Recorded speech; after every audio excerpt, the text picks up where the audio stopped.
let me try and explain the racket that you've got, or getting a new roof put on, and the people who are doing it like making lots of noise. So it's going to be like this for a few days. So let's jump right into our new chapter. We're going to do chapter 9, which is essentially sampling distribution. The first section is a pretty short one. It's really about vocabulary for the most part. And then after that, the second part of chapter 9, we get to look at some number crunching, and in particular, find the mean and what's called the standard error, which is just another name for the standard deviation of a sample. So, a lot of revision, I hope. If I talk to you and I say that there are two different situations, you're interested in finding out something about a group of people, and we call them the population. And what you do is you take a sample from that small population, and you use the sample to predict what the population value is. So if I'm interested in the mean of a population, maybe I want to know what the average age of Americans are, right? Or the average wealth of them, or the mean wealth of them, probably a better term. When we do that, we call that number mu. So let's suppose I'm interested in a small island in America, and I'm interested in the average age of them, right? The mean of the population. So my population is everyone who lives on that island. And, you know, let's say it's 33. Now, the only way I could get that as an exact answer, wouldn't it be to ask everybody in the island their age? And when you ask everyone, and that's called a census. That's when you ask everyone in the population. And so that's really the only way you would be able to do that for sure. Now, lots of reasons why you cannot do a census. And so this section and pretty much all the ones after that assume that you didn't do a census. What you do instead is you get a nice random sample and you find the mean of the sample.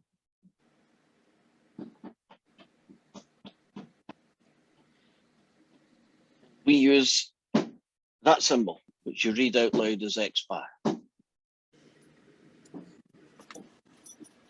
And I get the sample and it ends up being 31. The mean of your sample is typically not going to be the value for the population mean, right? Because your sample isn't everybody. Don't sometimes, just by randomness, don't you get a few younger people and not enough old people, so your mean is a little bit low.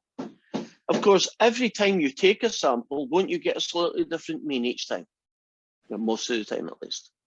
But wouldn't you expect that this answer should be pretty close to the truth? And that's why we take samples.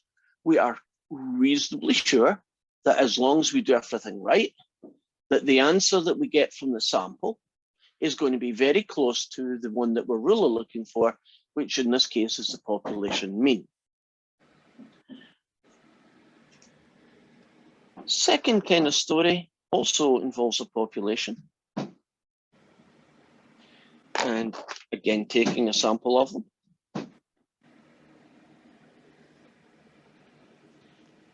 Only this time we're interested in the population proportion.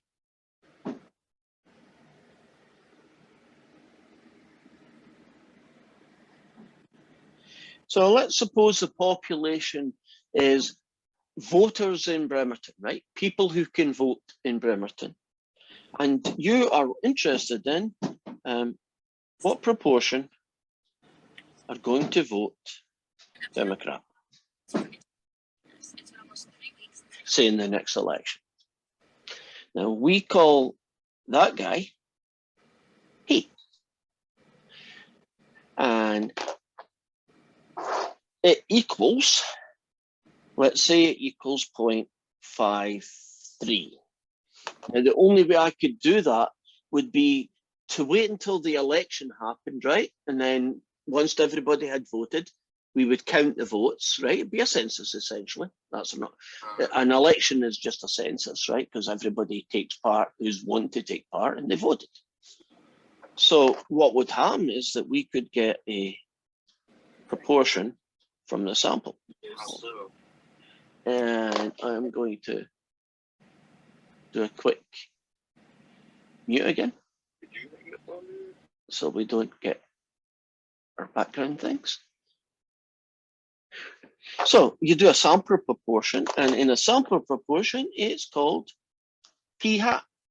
So you say p hat out loud. So you hear me p hat, I'm talking about that guy. And I got, maybe in my first sample, that 51% said they were going to vote Democrat. Because typically, won't you do your sample before the vote has taken place? Maybe a week before, a month before, maybe even the day before. But your sample is only a small group of people in Bremerton. It's not everyone. And so the answer that said they were going to vote Democrat will probably be very close to the real answer, but there's still some randomness in it, and we expect that. But again, just like in the main, we know from experience that if we do everything right, this answer should be pretty much very close to the real answer. So mostly vocabulary. Yeah. When you use a number and it comes from the population, right, it's called a parameter. So mu is a parameter, and so is p, right? So if the number that you're getting comes from the population, right? You asked everybody in the population, you got the answer. These are called parameters. And when you got it from a sample, we call them statistics, which is actually where the term statistics comes from. So a statistics would be X bar or p hat.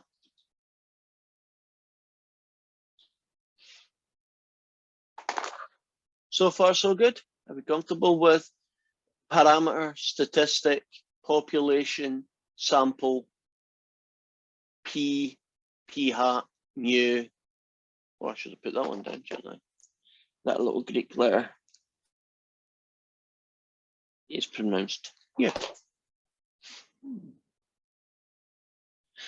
Does anybody know or remember what you call the standard deviation when it comes from a population?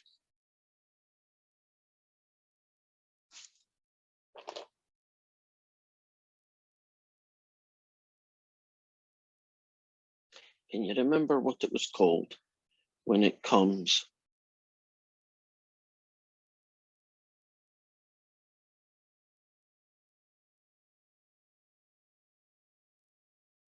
Last chance. Starts with an S.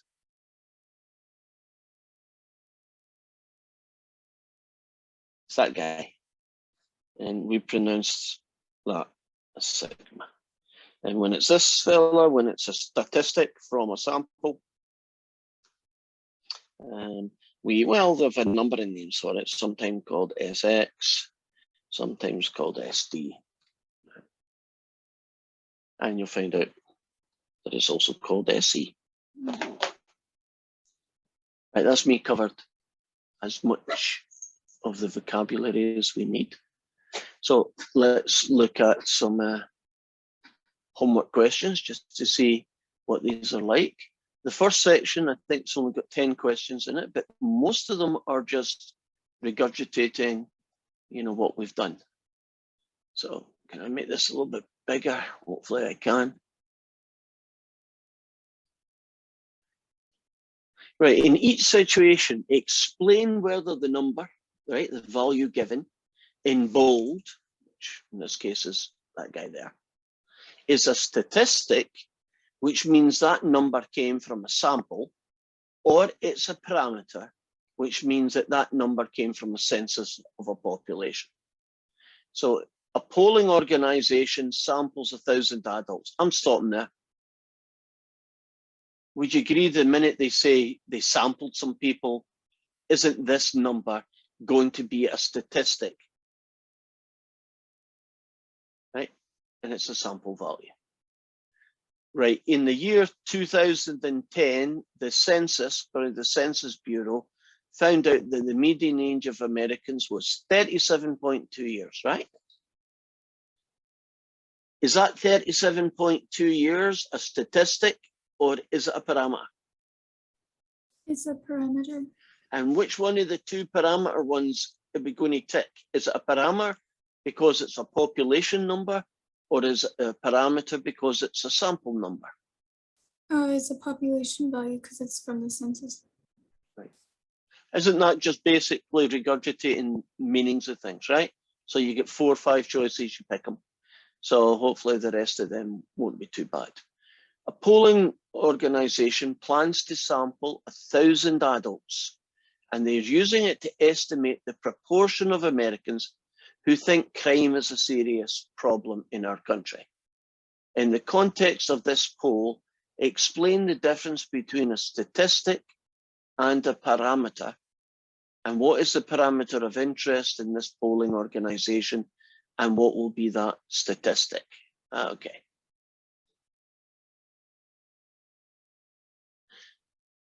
The parameter of interest is the proportion who think that crime is a serious problem in the population. So they finished in the population.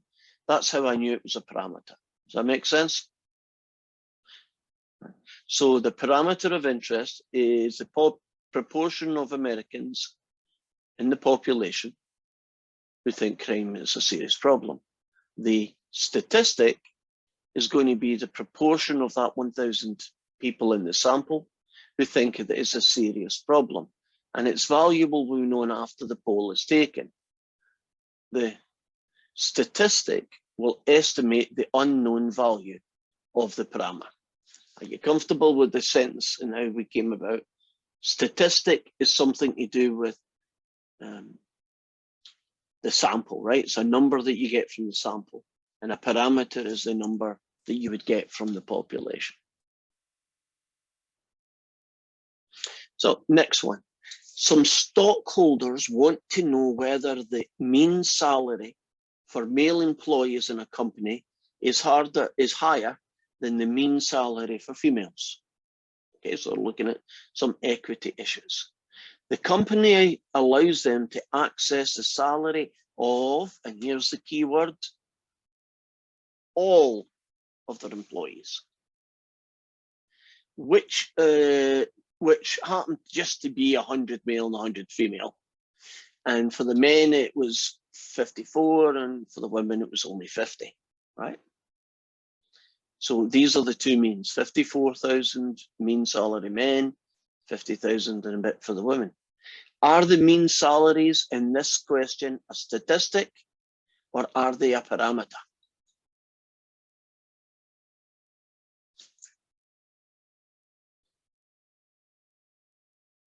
We should do a little, so what I'm looking for. Class interaction, I guess. Okay.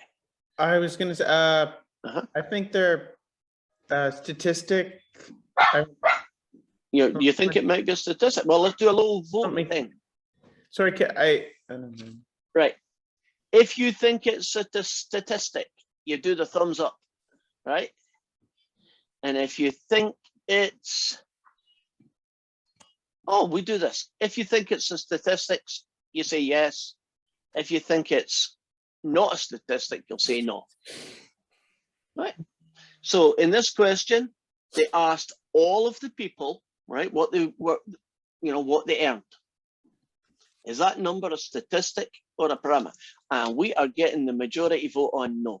So let's talk about why it isn't a statistic. I know a mean can be a statistic, but can a mean also be a parameter? It just means what you go if you add them all up and divide by how many. In this case, since they asked everybody, it counts as a parameter. Now, if they'd said, it's a huge company, right? We have 50,000 employees, but we only got 500 males and 500 females, right? we got a sample, right? Then if I saw the word sample or something that kind of meant they only asked some of them, right? Then I'd be looking at a statistic, right? So statistic means it came from a sample. Parameter means it came from a population. Now let's return back to the questions, what they look like. On the basis of these means, can the shareholders determine that the mean salary for males in this company is actually higher? In this case, can't they say it for sure? Because they asked everybody, so they know it. You know, they know what they know, right? They know everything. And so you pick one of the yeses. Now, question 4 has a p hat, which is the sample proportion, right? That's the number you got from your sample. And they've got a p, which is the population proportion. P hat is a statistic. P is a parameter, right? And we are being asked to explain whether p hat or p is the correct statistical notation. I know there's the word statistical, there's a bit of distraction, but I could have just took that word out and said, is the correct notation for each? That'd probably be less distracting. So the first one, the proportion that smokes in a random selected sample of 400 students in the 10th and 11th grade. So you found how many students in the 10th and 11th grade smoked. Which one of these guys are we talking about here? Is it a P or should it be a P hat? What's that number going to be when you collect it?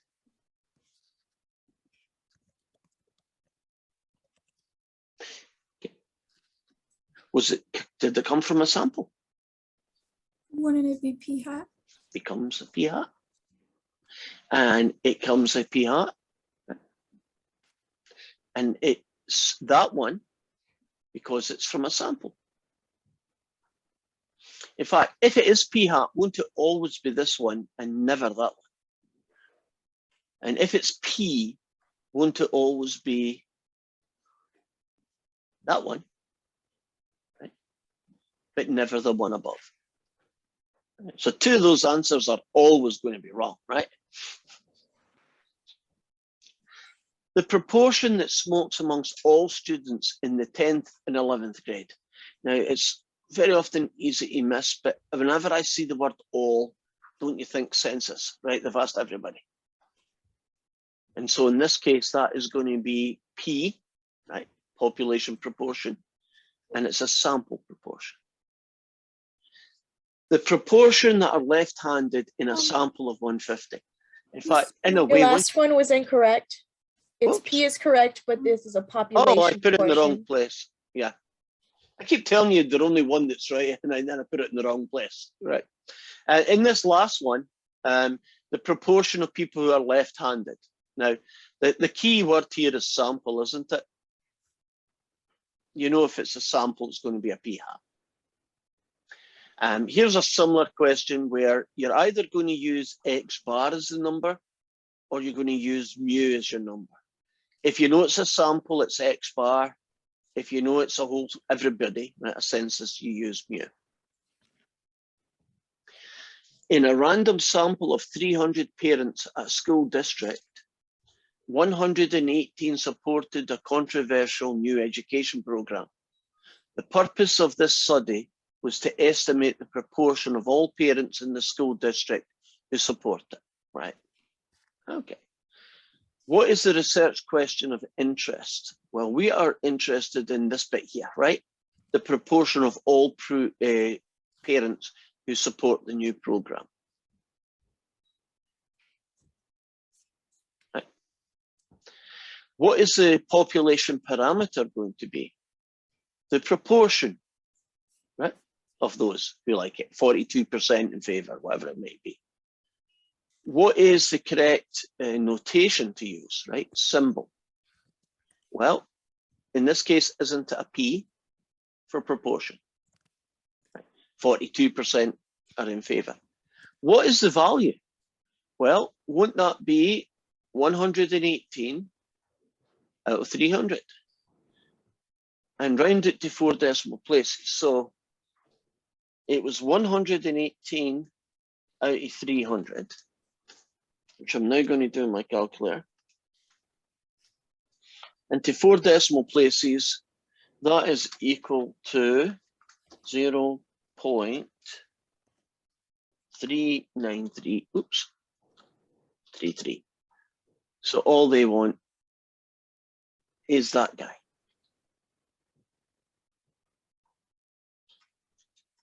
And that was from our sample.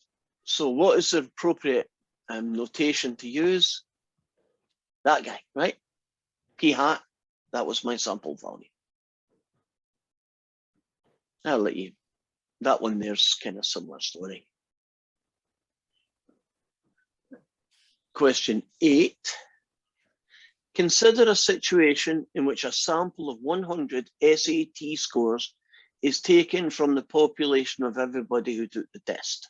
Okay, so you've taken a sample of 100. Which would be more spread out?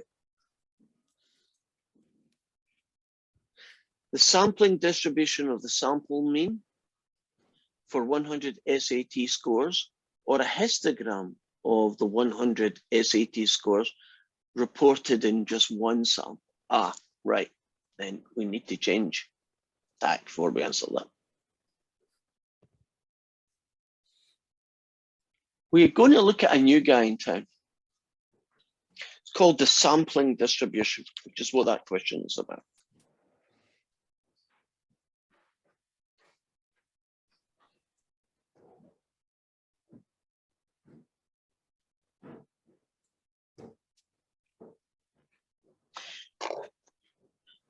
What happened was that when statisticians were collecting samples, right, let's just say for argument's sake that I collected samples of 100 people, right?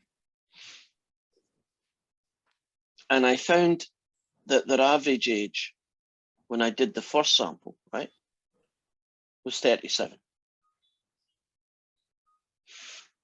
And we know that that answer won't be perfect, but don't we assume that it's going to be pretty close to the real answer? That's why we did it. And then what happened was you took another different sample. We'll call that N2. It doesn't need to be 100, but I'm keeping the numbers the same just to make it simpler to compare. And I calculated what the average age of these new 100, right? So America's a big place. Could you imagine that if I got 100 people, I'd get one number? Couldn't I randomly pick another 100 people? And aren't the chances are that they're all different from the first one? Maybe one by coincidence is the same. It shouldn't surprise you that you don't get the same answer each time. Does that seem reasonable, a different 100 people? Wouldn't you expect the answers to be pretty close to the real answer, whatever that real answer is? Now, can you imagine Bill Gates gave me tons of money and he says, yeah, just keep doing it until you're bored. And I did a third one. And I did a 10th one. And I did 1,000,000 samples. Can you imagine me doing 1,000,000 samples of 100, right? That's a lot of samples. Wouldn't they all be, you know, close but different, right?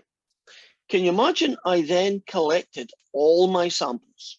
It's called the sampling distribution when you do that. What would they look like if you built a histogram? Well, they would look like this.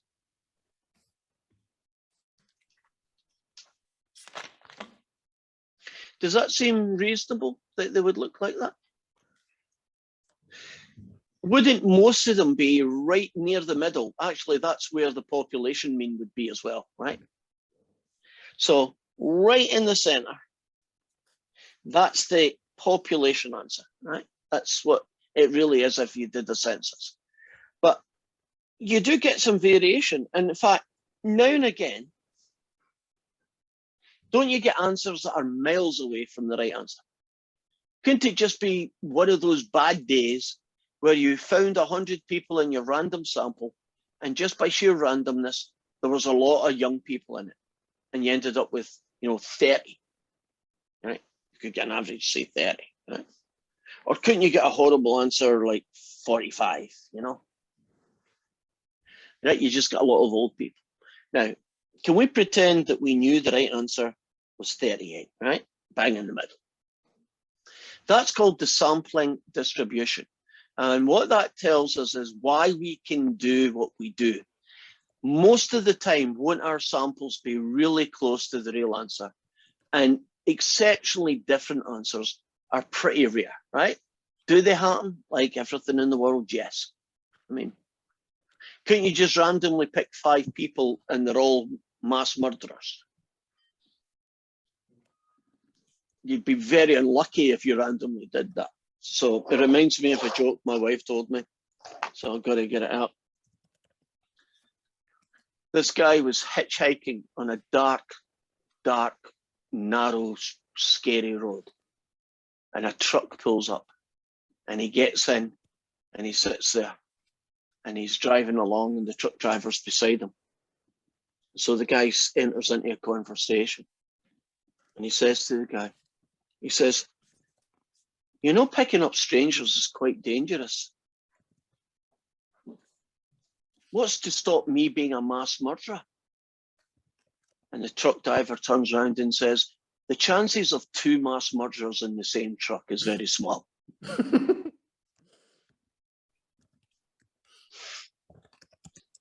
Oh, did you like that one? Okay, so the chances that something could be distinctly different from reality will happen, right? But it will be small. And that's why we can be reasonably comfortable, right? That when we do a sample, the data we get from it, most of the time will be pretty close to reality. And that's the best we can hope for. But we are going to be aware that there are times when we get it wrong. And what we're going to be doing over the next few days is trying to quantify the likelihood that the answer we get is wrong, right? So we're going to say, when I tell you what the mean age is, I'm going to give you an interval. And I'm going to say, I'm 99% sure the real answer is somewhere in that interval. But there's a 1% chance I got 2 mass murderers, right? I got some weird right at the extremes. And the sampling distribution allows us to do that, right? It allows us to put numbers on what you'd expect to get when you pick a sample, right? How likely it is to be good and how likely it's not to be, right? Now, back to the question that they had in number 8. If you took a sample of size 100 and you looked at the ages, or in this case, it was the SAT scores of people, the SAT scores for all 100. So this table here, this diagram is the 100 SAT scores. Right, now when you group 100 people, let's just pretend that the SAT has an average of 300, right? When you pick 100 people, aren't you going to get a lot of people close to the average, which is 300?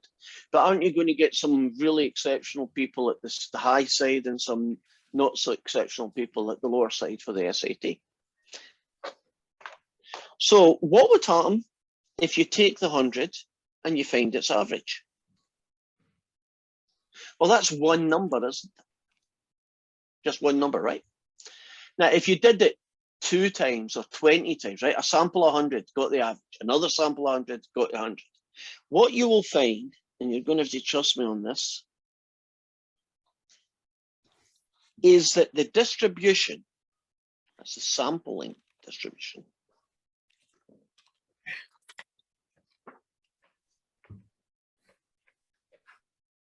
has a lot less variation, right? So it still have that, maybe make it a little bit more like a hill, right? It still has the hill shape, but you see how it's narrow and taller, less variation.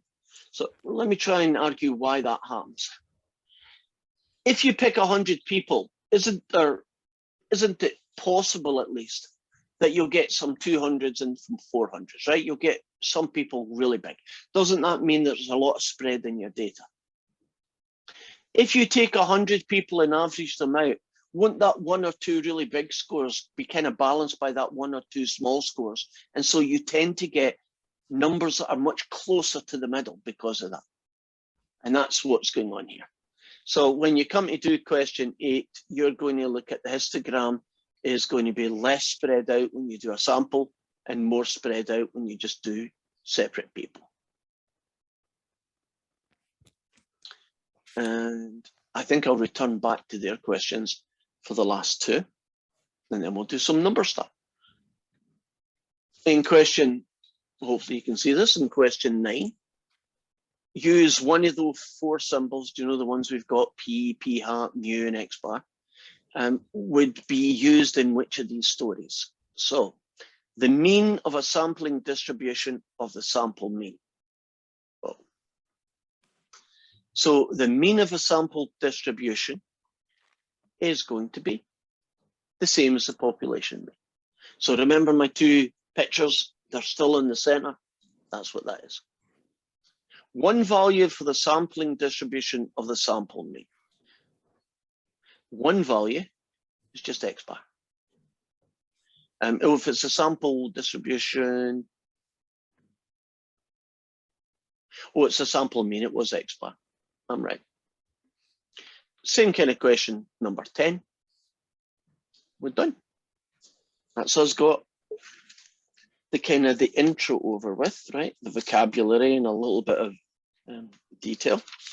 Now we're going to focus on the sampling distribution of a single proportion, which is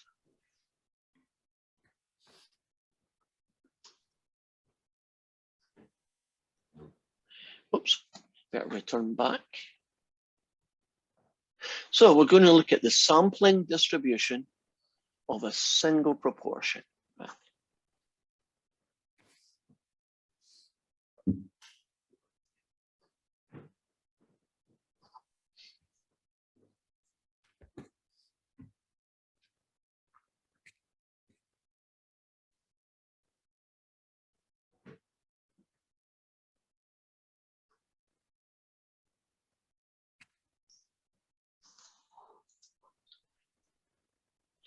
Okay, so let's do a little bit of theory, then introduce a formula, see where we can go from there. Let's have as a story, let's do the proportion of people, right? So we're interested in the proportion of Americans who like Coca-Cola. That shouldn't offend anyone, right? Proportion of Americans who like Coca-Cola. Now, we could just ask every American and say, do you like Coca-Cola? And say, you have to say yes or no. You can't say, I've never drank the stuff, right? Whatever, right? So you got a pretty clean data. And let's just say, for total argument's sake, that the answer ends up being 37% of Americans like Coca-Cola, right? Of people who drink, you know, one of the beverages like that. Now, let's suppose I take a sample of 200 people and I ask them, do they like Coca-Cola?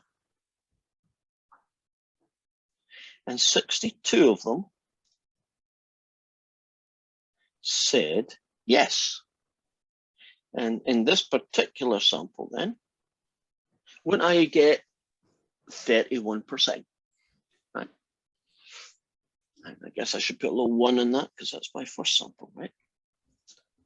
Now I could get a second sample, and we typically make the samples the same size. And the second time I asked them,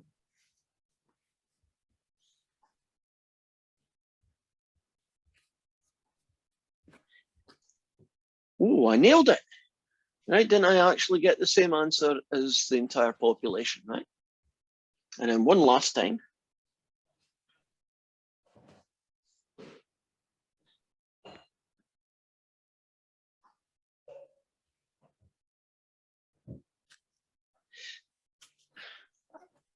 Now, since we know the truth, isn't that an underestimate? Isn't that an overestimate? And isn't that we nailed it, right? The problem is, if I told you that I've only picked one of them, it could have been that one is the one I'd get, right? Couldn't that be the one that I end up doing? Couldn't it have been this one? Couldn't it be that one? But you don't know, do you? you don't know if the sample you got is an overestimate, right? You don't know if it's an underestimate. You don't know if you got really, really lucky and you nailed it, right? But what you do know is that shouldn't it be pretty close to the right answer? So what does the sampling distribution say? It says, well, if you did it tons and tons and tons of times, it looks like that guy. Remember the symmetric normal distribution? Right there, this fella here is P. So the mean, I know it's a proportion, but the mean is 0.37.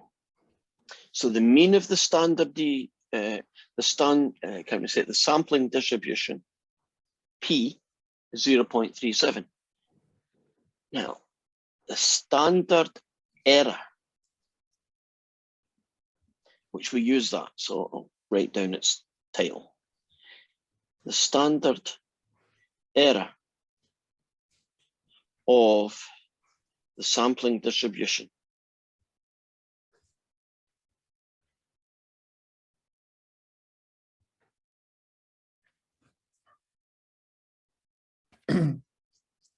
right, which basically is how spread out do you expect your samples to be, right? SE of p hat, right? Standard error, right, of the sampling distribution is given by this formula.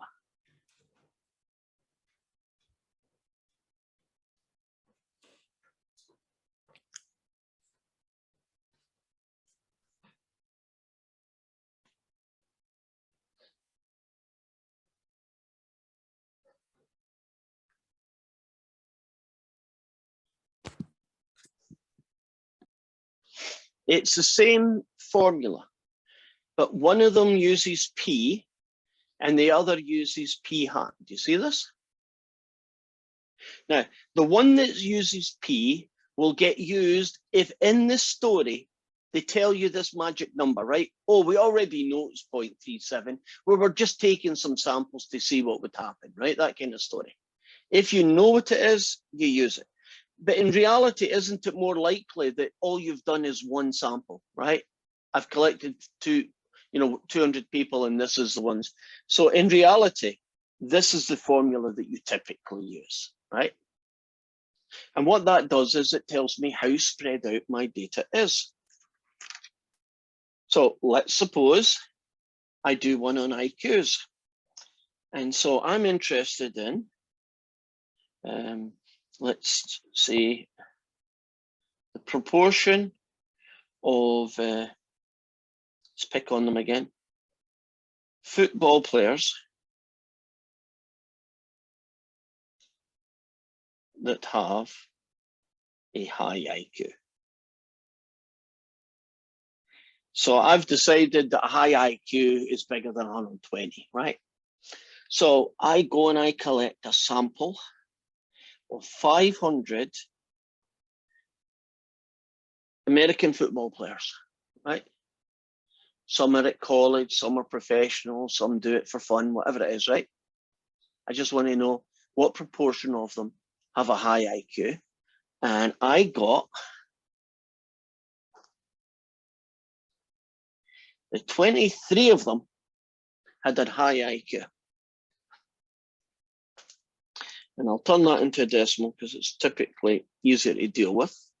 And that ends up being 0.046. So about 4.5%-ish of American football players have a high IQ, right? In my pretend story. It's because they keep getting hit in their head. That's the problem, right?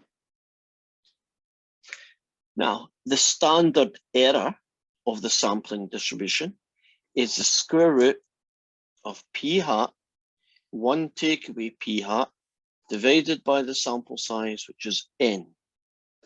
So on my calculator, I'm going to go square root. Where's the SE again? Say again? The SE? Yeah, standard error of the sampling distribution. SE of p hat, if you want to say it out loud. SE for standard error. By the way, do you know standard error is just a fancy name for standard deviation? Right? It's the same thing, right? just got a different name because of its context, right? Where it came from, right? But if you want to think of it as a standard deviation of the sampling distribution, that's a good way of looking at it as well. So it's 0.046, right? That's this guy. What will the number 1 minus p hat look like, right? There's p hat. But what would the number or the decimal 1 minus p hat, what would it be equal to?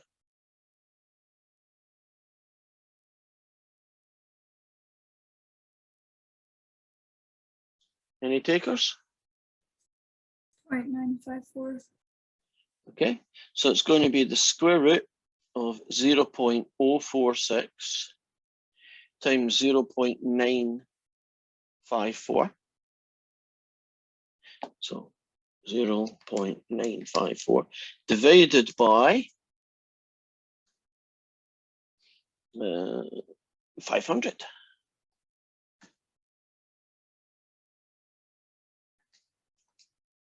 And the answer I got is 0.009.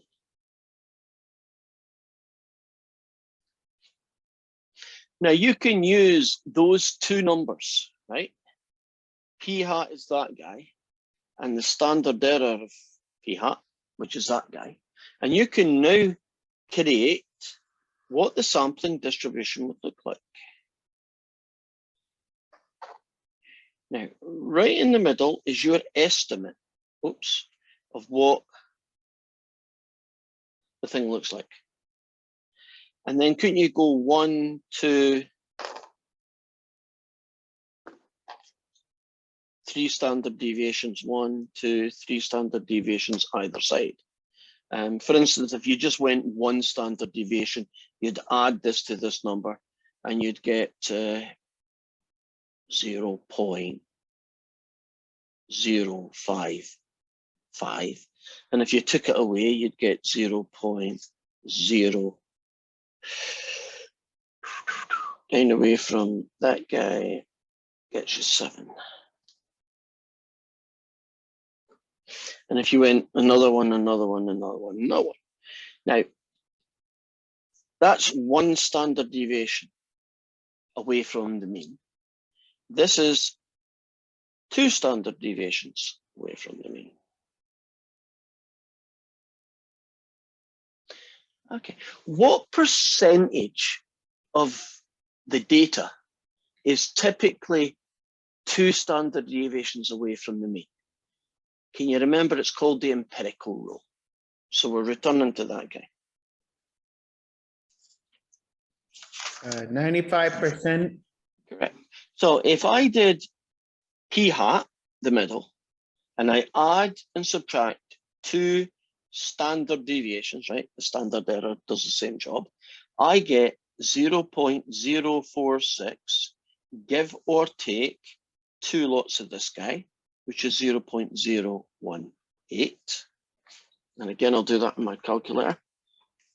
0.046, take away 0.018.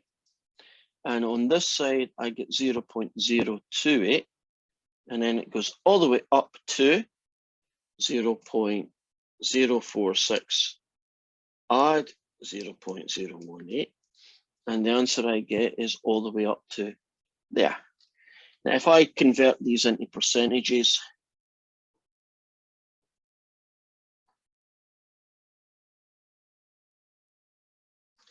we have just created an approximate, I should put that word in front of it, an approximately 95% confidence interval. So I am 95% sure that the average percentage of American football players with high IQs is somewhere between 2.8 and 6.4. Do you see I've now put a boundary on my estimate? And I've also told you how sure my answer is to have the right number. Now, could the right number be 2.8? Yep. Could it be a 6.3? Yep. Any number in that interval is just as likely as any other. So I know that my sample came out as 0.046, but that isn't any more likely than any of the other numbers in this range, right? So get that in your head. any of them is just as good as any other. Suppose I wanted to do a 99.7%, and again, I should put the word approx on it. So I want to do an approximate 99.7%. How many standard deviations away from the mean should I now be?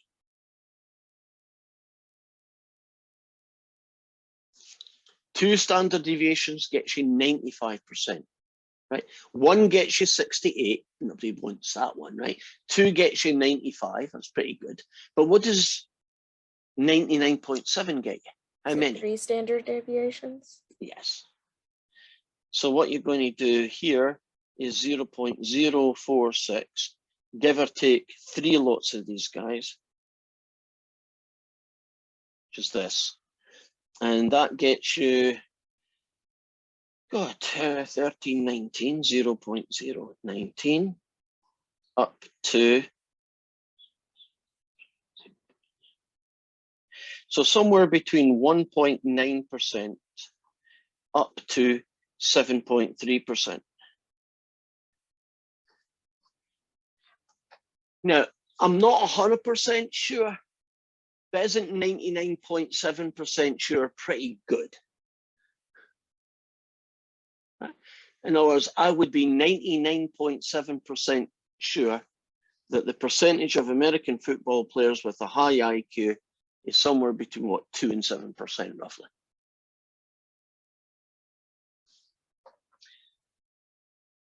This number here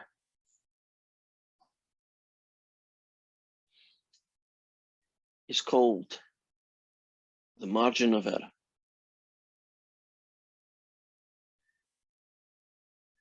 Can you remember a guy called the conservative margin of error, which is just 1 over the square root of n? Remember that guy? The conservative margin of error, right? He was a kind of primitive version of this calculation, right? So this is a little bit better. So, getting a really quick one here. I'm interested in who is going to win the next mayor's election in Bremerton. And so I get a sample of 100 people and I ask them how many are going to vote for me. And the answer ends up being 53 said they were going to vote for me, right? Let's find a 99.7% confidence interval based on one sample, right? This sample here. So the standard error is the square root of p hat, 1 take away p hat, all over n. P hat is 0.53. 1 take away that gets you the 0.47. And the whole thing is over 100. So I have the square root of 0.053. I got it too many zeros there. 53 times 0.47, all divided by 100. And I get the answer 0.05 to 2 decimal places. And since I want to get an approximate 99.7% confidence interval, I will do p hat plus or minus 3 standard errors. So that's going to be 0.53, give or take 0.15. And that is going to get me 40.38. Where do you get 0.47? I take this away from 1. Mm. Because this is 1 minus p hat. So 1 take away that is 0.47. 1 minus. Right. Okay. Okay, and if you add it, you get 0.68. I like percentages, so 38% up to 68% are going to vote for me in the mayor's election. So I'm 99.7% confident, right? that the real answer is somewhere in that range. Is that enough evidence to prove I am going to win the mayor's election? No. Don't I need to win by guaranteeing that even on a bad day, I've got more than 50% of the vote? So if I had an interval that was something like this, 57 to 69%, wouldn't that be evidence I was going to win? If I had 33% up to 47%, wouldn't that interval mean I was definitely going to lose? But when you get an interval that contains 50%, because would you agree that 50% is the magic number for winning? That is called too close to call. So once the elections start kicking off, isn't that phrase too close to call going to be one of those kind of things you'll hear a lot of? And what they do is that once people have voted, they get what's called an exit poll. And, you know, they ask 100 people that've left the vote, and, you know, who did you vote for, kind of thing. And we expect to get good data if we do it right, at least. And it ends up being that. What do you call this 15%, which is what that is?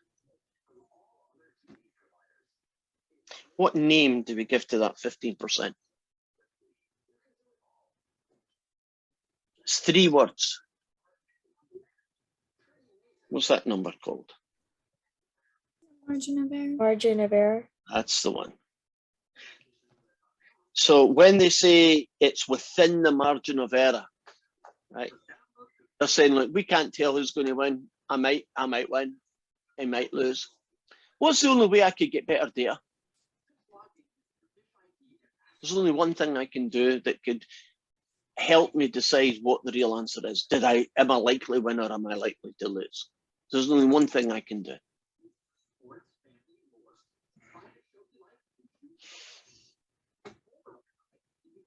What can I do? Can I ask more people? Because if you make this bigger, won't that become smaller? Right? If you divide by a bigger number, you get smaller answer. If this gets smaller, won't the margin of error get smaller? And if the margin of error gets smaller, my interval gets smaller, which is how I can figure out who I was going to win. And does it not make sense? Bigger samples, better information. Right? Bigger samples, smaller margin of error. Tiny samples, not worth doing. Right? Would you agree asking 10 people in Bremerton are they going to vote for me is probably not going to be any use to anybody, because the margin of error would be so big, you end up saying, I'm 99.7% sure the answer is somewhere between 1% and 92%, right? It's just useless.